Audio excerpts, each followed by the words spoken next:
when we're writing decimals or fractions as percentages, and we touched in the last video about fractions as percentages a little bit, but specifically for decimals here,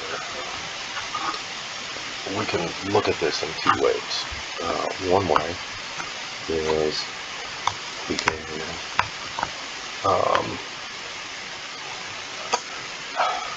essentially we can move the decimal place.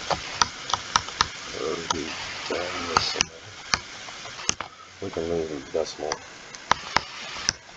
two places to the right.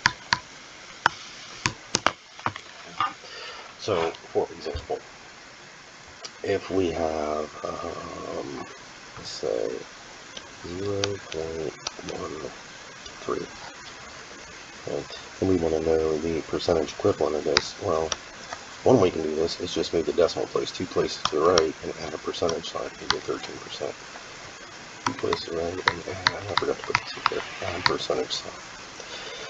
The other way we can do this is we can multiply in the form of 1 by multiplying by 100% over 1, which means if we have 0.13 and we multiply this by 100% over 1, what we get is 0.13 over 1 times 100% over 1.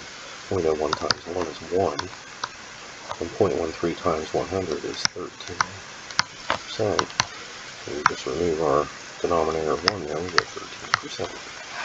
So decimal to percentage, it's not that bad. We're able to do that quite easily by either just moving the decimal place two places to the right, adding a percentage sign, or multiplying by 100% over 1. Again, just to rehash a little bit about the fraction, I know we talked about this last time, but again, if we do have a fraction as a percent, say we have something like 3 over 12, well, we know that's equivalent to saying 3. We know it won't go into 3, but it will go into 30. So we're left with 0.15.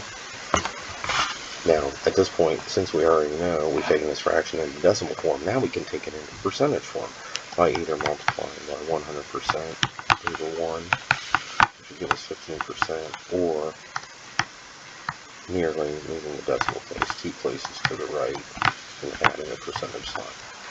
So if we want to write decimals or fractions as percentages, easy way to do it.